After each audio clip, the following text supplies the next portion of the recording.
Hello everyone, welcome to facts with Prerna. आज हमारे साथ है रिद्धिमा चौहान, जो एक नहीं बल्कि 2 बार एसएसबी से रिकमेंड हुई है। आज जानते हैं उनके एक्सपीरियंस के बारे में। Thank you Riddhima for joining me today. Thank you Prerna. So Riddhima, आप 2 बार एसएसबी से रिकमेंड हुई हैं। तो थोड़ा सा अपनी जर्नी के बारे में बताइए कि आपने क्या पढ़ाई की है और कैसे आपके दिमाग में आया कि मुझे डिफेंस सर्विसेज की तरफ थोड़ा सा रुझान देना चाहिए। सो बेसिकली मैंने ग्रेजुएशन के टाइम से ही अपना प्रिपरेशन स्टार्ट किया था।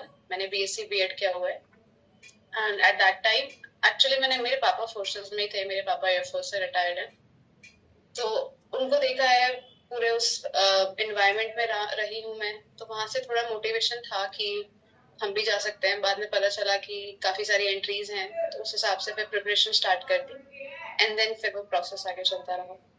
ओके, सो आपका कौन सा अटेम्प्ट था जब आप पहली बार रिकमेंड हुई? मैं अपने 4th अटेम्प्ट में रिकमेंड हुई थी। ओके, विच बोर्ड? प्री-एफएसबी गांधीनगर। ओके, सो अभी एसएसबी पर जाने से पहले मैं थोड़ा एग्ज़ाम स्ट्रेटजी पर आऊँगी कि आपने जो एग्ज़ाम दिया था दैट इज़ एफकेट और सीडीएस। CDS, okay. सो इसके अंदर हमारी इंग्लिश और जीएस आती है गर्ल्स के लिए। सो बेसिकली सबसे पहले हम इंग्लिश सेक्शन के बारे में बात करेंगे कि अभी जो रीसेंट जो पैटर्न चल रहा है उसमें हमें कुछ ऐसे वर्ड्स देखने को मिल रहे हैं, वोकेबलरी जो आउट ऑफ सिलेबस है, या फिर ऐसा बोल सकते हैं कि बच्चों ने ऐसा एक्सपेक्ट ही नहीं किया था कि इस लेवल की वोकैब हमसे पूछी जा सकती है। तो मतलब इंग्लिश के लिए आपकी क्या स्ट्रेटजी रही है? इंग्लिश में तो सबसे इम्पोर्टेंट है कि आप प्रीवियस ईयर क्वेश्चंस को बहुत अच्छे से एनालाइज करो। अभी जो सीडीएस 126 का रीसेंट एग्जाम हुआ है, उसमें भी जो मोस्ट वोकैबलरी आई है आपकी, वो रिपीट हुई है प्रीवियस ईयर क्वेश्चन से ही। एग्जैक्ट वर्ड नहीं रिपीट होगा, बट ऑप्शन से वर्ड्स को उठा लेते हैं एंड सेम क्वेश्चन को पूछ लेते हैं। तो अगर आपने प्रीवियस ईयर क्वेश्चंस को अच्छे से देखा है, not only the questions but also the options, and आपने उसके बारे में पढ़ा, उसके मीनिंग को देखा, तो वहां से काफी हेल्प हो जाती है।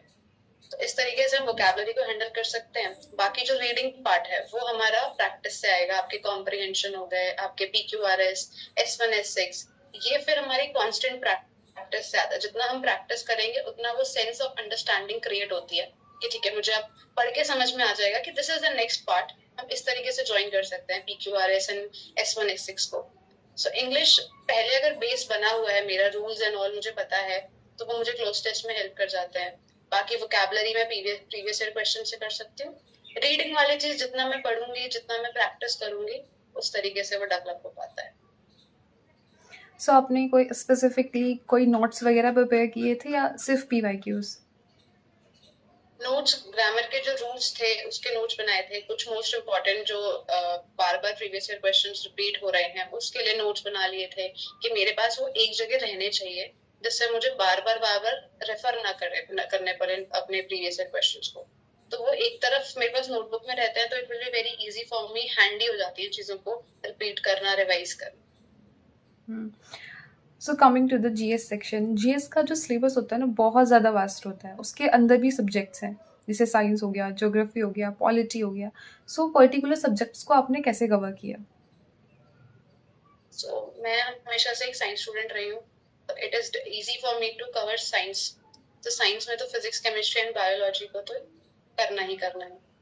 एंड पॉलिटी जब मैंने पढ़ना स्टार्ट किया तो उसमें इंटरेस्ट आया, बिकॉज वो रियल लाइफ से काफी ज्यादा कनेक्ट हो पाती है। जैसे कि डिलिमिटेशन लॉ आता है, बीच में कुछ राहुल गांधी एंड ऑल का सीन हुआ था, वहां पे ये चीज निकल के आई। तो वो बहुत फैसिनेटिंग हो गया था वाइल माई प्रिपरेशन कि अच्छा, ये तो मैंने पढ़ा था एंड नाउ ये न्यूज में भी आ रहा है, वरना पहले चीजें समझ नहीं आती थी, बट विद टाइम वो समझ में आने लग गया। तो पॉलिटी में वो धीरे धीरे इंटरेस्ट आया पढ़ने के हिसाब से। ज्योग्राफी भी बिल्कुल रियल लाइफ रहती है, जो भी मैं फिनोमेना देख रही हूँ आसपास अपने होते हुए, वेदर्स कैसे बदल रहे हैं, सीजन्स कैसे बदल रहे हैं, बारिश क्यों आ रही है, तो वो बहुत कनेक्टिंग हो जाता है। इकोनॉमिक्स भी बहुत इजीली, इस वजह से जैसे जैसे कनेक्ट कर रहे हैं सब्जेक्ट्स को, वो इजी पढ़ रही है। हिस्ट्री लेवल से थोड़ा मेरे लिए ट्रिकी पार्ट हो जाता था, क्योंकि वो थोड़ा ज्यादा फैक्चुअल डेटा पे चलता है। तो हिस्ट्री में, मॉडर्न हिस्ट्री तो मैं फिर भी कर लेती थी, क्योंकि वो एफकैट में भी काफी यूज आ जाती थी। बट एंशियंट करना थोड़ा सा ट्रिकी रहता था, तो वो मैं थोड़ा छोड़ देती थी। बट साइंस और बाकी सब्जेक्ट्स को अच्छे से किया है कि एटलीस्ट मैं मेजर पार्ट कवर कर पाऊँ। करंट अफेयर हो गया आपका, साइंस हो गया, पॉलिटी हो गया, ज्योग्राफी हो गया, इकोनॉमिक्स कर लिया, तो थोड़ा अगर हिस्ट्री के कुछ क्वेश्चन छूट रहे हैं तो वो वर्कआउट कर जाती थी चीजें। जैसे करंट अफेयर्स की भी आपने बात की, तो बच्चे बहुत ज़्यादा कंफ्यूज होते हैं कि कितने करंट अफेयर्स पढ़ने हैं, 6 महीने के पढ़ने हैं, 12 के पढ़ने हैं, तो उसके लिए क्या कर सकते हैं? आपने कितना पढ़ा था? करंट अफेयर तो आप 6 मंथ्स का करेंगे तो वो सही रहता है, इतना में चीजें हो जाती है करंट अफेयर में। बाकी आई विल प्रेफर कि करंट अफेयर को हम सिर्फ एग्जाम ओरिएंटेशन के लिए ना पढ़े कि मुझे एग्जाम में देना है, करंट अफेयर के क्वेश्चंस आएंगे तो मुझे करंट अफेयर पढ़ लेने चाहिए। मैं अपनी डेली हैबिट में डालूं डेली न्यूज़पेपर रीडिंग को, या फिर अगर आप नहीं पढ़ पा रहे हो न्यूज़पेपर, आप चीजें नहीं समझ पाते हो न्यूज़पेपर पढ़ के, बिल्कुल बिगनर हो, तो बेस्ट विल बी कि आप कोई भी यूट्यूब वीडियो देख लो। जैसे कि मैं फॉलो करती हूँ दीपक यादव एजुकेशन, एक चैनल है यूट्यूब पे, वो डेली आपका ना डेली एनालिसिस कराते हैं द हिंदू का, एंड बाकी पेपर्स को भी कवर करते हैं। वो बहुत अच्छे से एक्सप्लेन कर देते हैं, वहां से नोट्स बन जाते हैं, तो काफी इजी होता है समझने को, और स्टोरी लाइन में चीजें चलती रहती है। बिकॉज सुनने बहुत इजी हो जाता है समझना, पढ़ने में मुझे सारे सेंसेस यूज करने पड़ेंगे। सुनना जो होता है वो मैं काम करते करते भी उनकी वीडियोस देख सकती हूँ, सुन सकती हूँ। तो करंट अफेयर को एग्जाम ओरिएंटेड मत पढ़ के मैं अपनी रेगुलर लाइफ का उसको पार्ट बना लूं, क्योंकि एसएसबी में अल्टीमेटली मुझे बहुत हेल्प होने वाली है। सिर्फ मेरा main motive is not to clear the any exam but to clear SSB and to get my recommendation. So अगर वो मेरा डेली रूटीन में होगा तो it will be very helpful for me. अच्छा, जैसे अगर हम एग्ज़ाम की बात करते हैं, सो एग्ज़ाम में हमारे पास जब जीएस को अटेम्प्ट करते हैं तो एनफ टाइम होता है कि बच्चे अपना एग्ज़ाम करके आराम से सो रहे हैं, but coming to the English, उसमें टाइम मैनेजमेंट बहुत ज़्यादा ज़रूरी है। सो आपने टाइम मैनेजमेंट पर कैसे फोकस किया, और जो बाकी एस्पिरेंट है जो भी एग्ज़ाम देने जाएंगे वो कैसे कर सकते हैं? इंग्लिश में तो मेजरली है कि अगर प्रैक्टिस है, मुझे अगर जल्दी से कॉम्प्रिहेंशन, आजकल आपने भी देखा होगा सीडीएस के एग्जाम में बहुत लेंथी कॉम्प्रिहेंशन आ रहे हैं, पैसेज में ही बहुत टाइम चला जाता है। जो हम प्रैक्टिस करते हैं वो बहुत बेसिक से छोटे पैसेज होते हैं, और उसमें एकदम कट टू कट आंसर होता है, जो क्वेश्चन पूछा है वो मुझे एग्जैक्ट पैसेज में मिल जाता है आंसर। बट आजकल पैटर्न चेंज हो रहा है, कॉम्पिटिशन बहुत बढ़ रहा है, तो कॉम्प्रिहेंशन में भी ट्रिकी क्वेश्चन आने लगे, एग्जैक्ट मुझे लाइन नहीं मिलती है। तो अगर मैं उसकी प्रैक्टिस कर रही हूँ बार बार, मुझे समझ में आ रहा है कि ठीक है, I have to tackle these type of questions like this, तो वो मेरे लिए इजी हो जाएगा।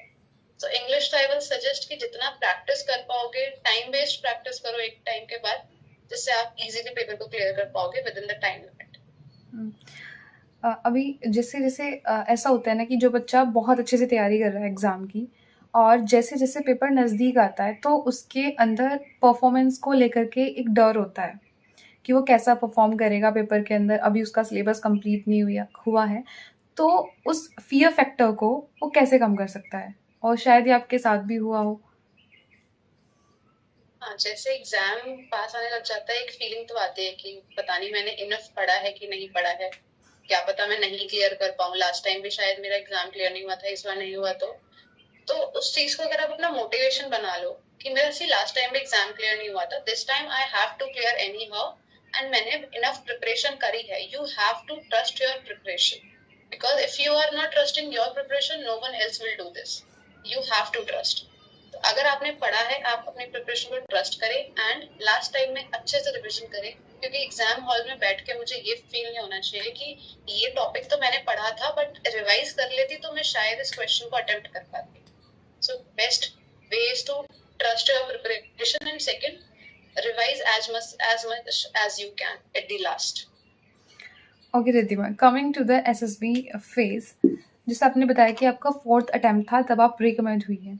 सो उससे पहले जब आपने अपने आप को सेल्फ इंट्रोस्पेक्ट किया तो आपको क्या क्या गलतियां दिखाई दी अपनी? See, फर्स्ट अटेम्प्ट में कॉन्फिडेंस आउट हो गई थी, तो I will be very happy कि यार फर्स्ट अटेम्प्ट में स्क्रीन इन हो गए हैं, लोग तो स्क्रीन इन भी नहीं हो पाते हैं, बट मैं तो स्क्रीन इन हो गई। तो मेरे को तो कॉन्फिडेंस आया था उस टाइम के बाद कि हाँ चीजें तो हो जाएंगी, क्योंकि ठीक है स्क्रीन इन तो हुआ है ना, अंदर जाके कॉन्फिडेंस आउट हो गए, कोई बात नहीं, चीजें वहां पे हम कर लेंगे। तो मेरे लिए फर्स्ट अटेम्प्ट तो मेरा मोटिवेशनल अटेम्प्ट था कि चलो ठीक है, और मैं गई भी विदाउट एनी प्रिपरेशन ही थी, मेरा कॉलेज ही चल रहा था।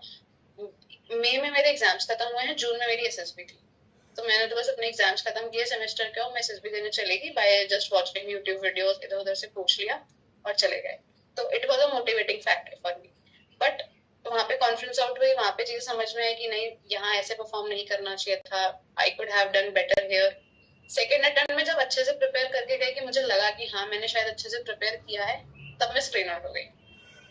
अब वो मेरे लिए थोड़ा डिमोटिवेटिंग फैक्टर था कि फर्स्ट अटेम्प्ट में जहाँ लोग स्क्रीन आउट होते हैं वहां मैं कॉन्फिडेंस आउट हुई थी, बट एटलीस्ट जब मैंने थोड़ा सोचा कि हाँ अब मैं शायद अच्छे से परफॉर्म करूंगी, तब मैं स्क्रीन आउट हो गई। वो थोड़े लिए मेरे ट्रिकी था, बट फिर मैंने एनालाइज किया कि नहीं, आपको इट इज वेरी इंपॉर्टेंट, जो मैंने अपने स्क्रीन आउट से समझा है, that you have to focus on the current task whichever you are performing. मेरे लिए क्या हो रहा था कि मैंने स्टोरी लिख ली, बट जब मैं नरेशन के टाइम पे बैठी हुई हूँ, डिस्कशन के टाइम पे बैठी हुई हूँ, still I am thinking about my story कि मैं इसको यहाँ अच्छे से लिख सकती थी, ऐसे कर सकती थी। तो that was not a right way. If you are performing any certain task, you have to be present there. जो हो गया उसको छोड़ दो, आगे जो है आपके हाथ में उसको फोकस आप कर सकते हो। तो स्क्रीन आउट से तो फिर मैंने ये चीजें समझी हैं। कॉन्फ्रेंस आउट में थोड़ा वास्ट रह जाता है, तो कहीं ना कहीं आपको समझ में आता है विद टाइम कि हाँ यहाँ पे हाँ मेरी गलती हो सकती थी, इंटरव्यू में मुझे इस तरीके से कुछ क्वेश्चंस मैंने शायद अच्छे से टैकल नहीं करे, साइक में चीजें थोड़ी स्टोरीज इनकम्प्लीट रह गई। But when I got recommended अपने अटेम्प्ट में, तब वो चीजें अलाइन रही, बिकॉज मेरा थोड़ा अंदर से वो नहीं था कि I was very focused, but मैं बहुत डेस्परेशन से नहीं गई थी व्हेन आई गॉट रिकमेंडेड। तो जब आप डेस्परेशन से जाते हो ना, तो आप बहुत ज्यादा अपने आप को जो आप नहीं हो वो दिखाने की कोशिश करते हो कि नहीं, I have to perform extremely brilliantly in every task. करो आप परफॉर्म अच्छे से, बट डेस्परेशन नहीं होनी चाहिए। नहीं हुआ तो कोई बात नहीं, लाइफ इज बिग इनफ, बहुत अपॉर्चुनिटीज आती हैं लाइफ में। तो वहां मेरा ये था कि डेस्परेशन नहीं है, लेट्स गो एंड एंजॉय। 5 दिन का फेज मिलता है, इतना अच्छा टाइम मिलता है, फोन नहीं होता, प्रॉपर डिटॉक्स होता है वहां पे जाके, क्योंकि घर पे इतना फोन एंड एवरीथिंग, पूरा सोशल मीडिया चलती चीजें। वहां पे आपको बहुत अच्छे से प्रॉपर 5:30 बजे उठना है, अच्छी लाइफस्टाइल आपका थोड़ा, अगर किसी को अपना स्केड्यूल सही करना है वैसे भी चले जाओ, उनका स्केड्यूल थोड़ा सा रूटीन पे आ जाता है। तो वहां पे उस अटेम्प्ट में मैंने बहुत अच्छे से अपनी चीजों को ध्यान दिया कि मैं जो टास्क कर रही हूँ उस पर फोकस करूँ, जो खराब हो गया इन केस उसको ना सोचूं, जो आगे आने वाली चीजें उस पर ध्यान दूं, और बहुत ज्यादा चीजों को लेकर ना बैठ जाऊं कि यार यहाँ पे मैं कर सकती थी, क्यों नहीं किया मैंने, इतनी तो अच्छी प्रिपरेशन की थी। तो सब चीजें बहुत अलाइन रही and I got recommended. Riddhima, जब आप फर्स्ट टाइम रिकमेंड हुई 3rd AFSP गांधीनगर से, तब मोस्ट ऑफ इंटरव्यूज में आपके प्रीवियस अटेम्प्ट्स के बारे में पूछा जाता है कि why you fail your previous attempts. So आपके सामने भी ये क्वेश्चन जरूर आया होगा, तो आपका आंसर क्या था? See, I was very truthful about with my answers. जैसे अगर स्क्रीन आउट हुई तो मैंने उन्हें बताया कि मैं क्यों स्क्रीन आउट हुई थी, because I have analyse this thing, जो मैंने आपको पहले भी बताया कि मैंने जो टास्क चल रहा था वहां पे फोकस नहीं किया। एंड सिमिलरली मैंने उनको कुछ चीजें बताई, मैंने कुछ छुपाया नहीं उनसे कि सर मैंने तो अच्छा परफॉर्म किया था, वो नहीं लेना चाह रहे थे, या फिर मैं तो अच्छा बेस्ट करके उन्होंने ही नहीं लिया। मैंने उनको अपनी चीजें बताई जो जेन्युइनली मेरी खराब थी मे बी उस टाइम पे, या मैं उसको अच्छे से परफॉर्म कर सकती थी, but maybe due to some reasons नहीं हो पाया। एंड बट मैंने उसको ओवरकम कर लिया वहां पे, एंड देन मैं अंदर बैठी थी, मैं इंटरव्यू दे रही थी। तो मैंने सर को बहुत, जो भी था, जो भी रीजन था, आपको एनालाइज करना पड़ेगा कि आप क्यों फेल हुए हो अपनी प्रीवियस अटेम्प्ट्स में, and be truthful to yourself and to the interviewing officer. So interview के दौरान एक चीज़ और है कि कुछ रैपिड फायर वाले क्वेश्चंस होते हैं इंटरव्यू के अंदर। बहुत सारे कैंडिडेट्स वहाँ पर हेजिटेट हो जाते हैं, या फिर कभी कभी ऐसा होता है कि वो क्वेश्चंस भूल जाते हैं और वहाँ पर पैनिक कर जाते हैं। सो उस सिचुएशन को कैसे हैंडल कर सकते हैं? आपको जो वो क्वेश्चंस बोल रहे हैं प्लीज उनको ध्यान से सुनो, और एक सीक्वेंस आप अपने दिमाग में क्रिएट कर सकते हो कि पहले मेरे से एजुकेशन क्वालिफिकेशन का पूछा है, देन मेरे फ्रेंड्स के बारे में पूछ रहे हैं, देन मेरे फैमिली के बारे में पूछ रहे हैं। तो एक सीक्वेंस आप क्रिएट कर सकते हो, देन वो इजी रहता है। एंड एक मोमेंट पे जाके अगर आपको लग रहा है कि मेरे से शायद कोई क्वेश्चन मिस हो गया है, आप बहुत पोलाइटली, बहुत हम्बली सर से पूछ लीजिए, sir am I missing any question. तो वो अगर अच्छे इंटरव्यूइंग ऑफिसर्स हेल्प कर देते हैं तो आप पूछ सकते हैं। बाकी आप अपने दिमाग में एक अच्छे से पैटर्न क्रिएट करके रखें कि okay, starting with this question, and यहाँ से हो रहा है, बीच की चीजें क्या क्या है, I will have to cover those things. Okay, जैसे कोई बच्चा घर पे SSB के लिए तैयारी कर रहा है, सो GTO एक ऐसा टास्क है जो आपको फिजिकली परफॉर्म करना होता है। सो बेसिकली GTO के अंदर सारे टास्क आपको फिजिकली करने हैं, but there were 2 task which is GPE and lecturette, जो आपको फिजिकली परफॉर्म नहीं करने हैं। सो उसमें जो आपके सामने लेक्चरेट के टॉपिक्स आते हैं वो एकदम से रख दिए जाते हैं, एंड वो आप उस पे आपको बोलना होता है। तो आपने बाकी जो फिज़िकली जो चीज़ें थी उनको छोड़कर जीपीई और लेक्चरेट के लिए कैसे प्रिपेयर किया? Lecturette is all about your knowledge. अगर आपके पास नॉलेज है विद प्रॉपर प्रेजेंटेशन, क्योंकि बाकी बहुत सारे एस्पिरेंट्स ऐसे होते हैं जिनके पास में भी बहुत नॉलेज है but they don't know how to present certain things for 3 minutes, because आपको 3 मिनट स्ट्रेट बोलना है without any sheet of paper. ऐसा नहीं है कि मैं स्पीच की तरह अपने नोट्स प्रिपेयर करके बस वहां पे बोल रही हूँ। I have to be very attentive, I have to be very focused कि मुझे क्या बोलना है एंड 3 मिनट में खत्म कर लूंगी अपनी चीजें। So it will all come about the practice, आप कितनी प्रैक्टिस कर सकते हो। एंड इट्स नॉट ओनली कि आपको हाई लेवल टॉपिक्स ही बोलने हैं कि मेरे को एकदम geopolitics and current affair topics ही लेके बोलने हैं। जिस टाइम पे मैं फर्स्ट अटेम्प्ट जब रिकमेंड हुई फर्स्ट टाइम, तब मैंने G7 पे अपना लेक्चरेट दिया था। सेकंड टाइम जब रिकमेंड हुई तो मैंने माय फेवरेट हॉबी पर अपना लेक्चरेट दिया था। तो यू कैन सी मैंने फर्स्ट जो हाई लेवल टॉपिक होता है उस पर भी दे रखा है अपना लेक्चरेट, एंड जो एकदम बेसिक लेवल पे आप बोलते हैं my role model, my hobby, my favourite teacher, उस पर भी दे रखा है। It's just about your presentation, आप कैसे प्रेजेंटेशन दे रहे हो अपना लेक्चरेट का, and it will come through practice only. आप जैसे वहां पे खड़े होकर हमें बोलना होता है उससे हम प्रॉपर वे में बोलो, अपने आप को रिकॉर्ड करो एंड देखो कि मैं कैसे और अच्छे से कर सकता हूँ। सिमिलरली आप यूट्यूब वीडियोस देख सकते हो, बहुत सारे वीडियोस हैं जिसमें हमें पता चलता है कि वे ऑफ आर्टिकुलेशन, हम लोग थोड़ा सा स्ट्रेस देते हैं किसी किसी वर्ड्स पे बोलने के टाइम पे, थोड़ा पिच हाई और लो करना पड़ता है। फेशियल एक्सप्रेशंस होने चाहिए, एकदम ब्लैंक होके बोलने में कोई भी इंटरेस्ट नहीं दिखाएगा सुनने के लिए। तो थोड़ा ये सब चीजों को अगर मैं सब कुछ एक साथ कर पाऊँ एंड अच्छे से प्रेजेंट कर लूँ विथ माय प्रॉपर नॉलेज, तो लेक्चरेट हैंडल हो सकता है। And similarly for the GPE will also come from practice. एक सेट ऑफ फॉर्मेट होता है जिसमें मैं जीपीई को लिखूंगी, पहले मैं प्रायोरिटी दूंगी अपनी प्रॉब्लम्स को, फिर एक एक करके उनको टैकल करेंगे, अपने ग्रुप को डिवाइड करेंगे। तो जैसे मैं रियल लाइफ में किसी प्रॉब्लम को टैकल कर रही होंगी, वैसे ही मैं on the sheet of paper I will tackle those problems. उस तरीके से जितना प्रैक्टिस आप कर सकते हो, आप समझोगे उस प्रॉब्लम को रियल लाइफ में खुद को वहां रख के कि अगर मैं वहां पे होती तो मैं कैसे टैकल करती हूँ सिचुएशंस को, तो आप इजीली टैकल कर पाओगे जीपीई को भी घर पे प्रैक्टिस करके। और जो फिजिकल टास्क होते हैं जैसे इंडिविजुअल ऑब्स्टिकल हुआ और बाकी सारी चीज़ें हुई, सो उसके लिए अगर कोई बच्चा घर से प्रिपेयर कर रहा है तो वो कैसे प्रिपेयर कर सकता है? वहां के जो टास्क हैं वो बहुत इस तरीके से नहीं है कि अगर आपने वो कभी किए नहीं है तो आप कर भी नहीं पाओगे। अब किसी को अगर है हाइट फियर तो उसको थोड़ा प्रॉब्लम हो सकता है, बट उसका हाइट फियर अगर आप हटा सकते हो थोड़ा सा तो वो आप ट्राई कर लो। बट जो हमारे इंडिविजुअल ऑब्स्टिकल्स होते हैं वो मेजरली ऐसे हैं कि अगर आप फिजिकली फिट हो आप उन्हें अटेम्प्ट कर पाओगे।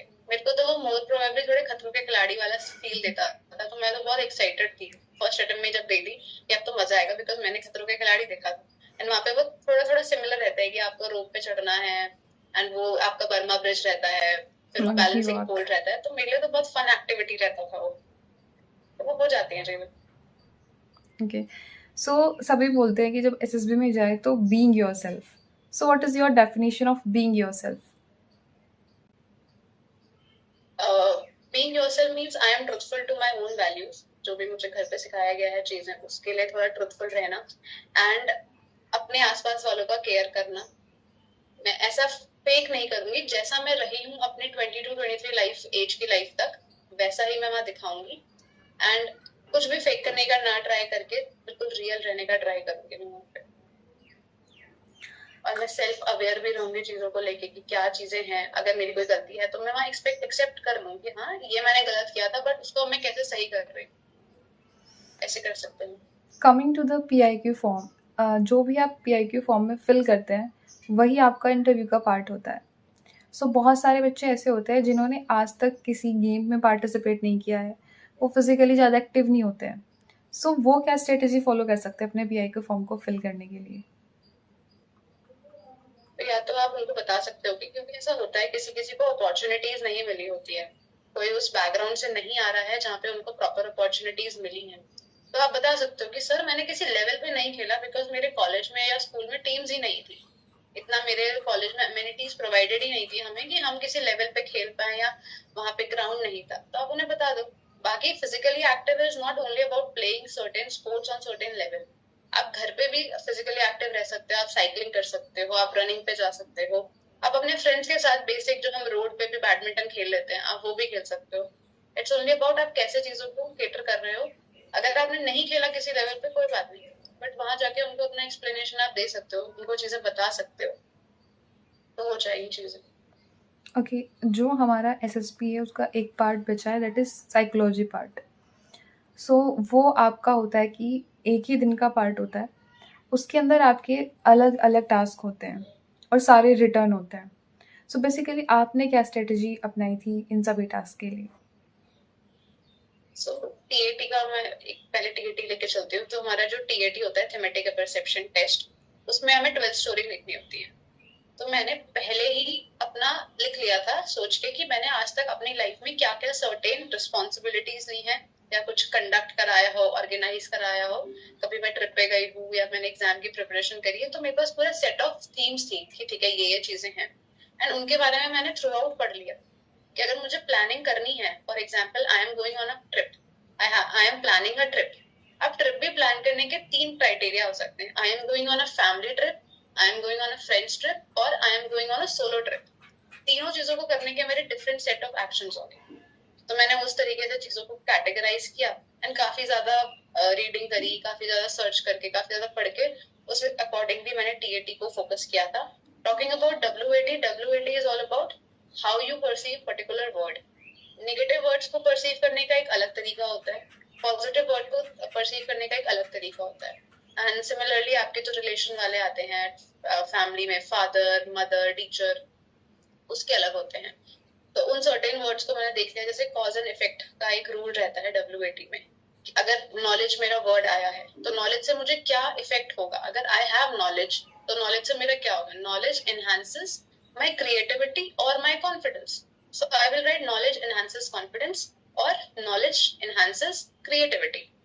ऐसे करके आप बहुत सिंपल वर्ड्स में 3 या 4 वर्ड्स यूज करके आप एक पूरा सेंटेंस बना सकते हो. इस अकॉर्डिंगली मैंने डब्ल्यूएटी को टैकल किया. एसआरटीज को मैंने टैकल किया था खुद को इमेजिन करके कि अगर मैं इस सिचुएशन में होती तो हाउ वुड आई रिएक्टेड. उस अकॉर्डिंगली मैंने सिचुएशन रिएक्शन टेस्ट किया. एंड टॉकिंग अबाउट एसडी मैंने अपने फैमिली से पूछा कि आपको क्या लगता है मेरे बारे में, थोड़ा मेरे को बताओ. फ्रेंड से पूछा, उनसे काफी सारी चीजें पूछ के एक कम्युलेटिव आंसर प्रिपेयर किया, एक पैराग्राफ प्रिपेयर किया. काफी ज्यादा उसको बार बार पढ़ के कि नहीं हाँ से मैं इसमें बेटर ये लिख सकती हूँ. तो काफी बार लिख के फाइनल एस्ट्री प्रिपेयर करी थी अपनी एट द एंड. अच्छा, जो अभी हमारा ये पॉडकास्ट देख रहा है और अभी प्रिपेयर कर रहा है अपकमिंग एसएसबी के लिए या वेदर रिटर्न एग्जाम के लिए, तो उसके लिए आप क्या एडवाइस देना चाहेंगे? रिटर्न एग्जाम के लिए तो पहले अपने स्ट्रेंथ सब्जेक्ट्स को सर्च करो कि ये मेरे स्ट्रेंथ सब्जेक्ट्स हैं. आपको पहले एनालाइज करना पड़ेगा एक बार पेपर को बैठ के कि अब जैसे मेरा हिस्ट्री नहीं है स्ट्रेंथ सब्जेक्ट, तो मैं उस पर अपना टाइम नहीं दूंगी कि मैं इनिशियल 2 महीने हिस्ट्री पढ़ने में निकाल दूं, क्योंकि मेरा वहां से कॉस्ट बेनिफिट रेशियो अच्छा नहीं आएगा. बट मैं अगर मैं अपना साइंस एंड ऑल सब पढ़ रही हूँ जहां से मुझे पता है, मुझे कॉन्फिडेंस भी है, तो वो मैं स्टार्ट करूंगी इनिशियली. तो पहले आपको अपना स्ट्रेंथ और वीकनेस निकालनी पड़ेगी कि this is are my strength subject and वहां से स्टार्ट करो. एंड वेगली स्टार्ट नहीं करना है, आपको थोड़ा पेपर के पैटर्न को समझना पड़ेगा कि कुछ पर्टिकुलर टॉपिक्स पे बहुत क्वेश्चंस आते हैं पर दूसरे टॉपिक पे बहुत ही रेयर. तो थोड़ा पैटर्न को समझें आप कि क्या क्या क्वेश्चंस रिपीटेडली पूछ रहे हैं, कौन से टॉपिक पे पूछ रहे हैं, उस अकॉर्डिंगली आप अपनी स्ट्रैटेजी बना सकते हैं. Thank you Riddhima for joining me today. आपसे काफ़ी कुछ सीखने को मिला है एंड आई होप जो भी लोग ये पॉडकास्ट देखेंगे उन्हें भी काफ़ी कुछ सीखने को मिलेगा. Thank you so much for joining me today.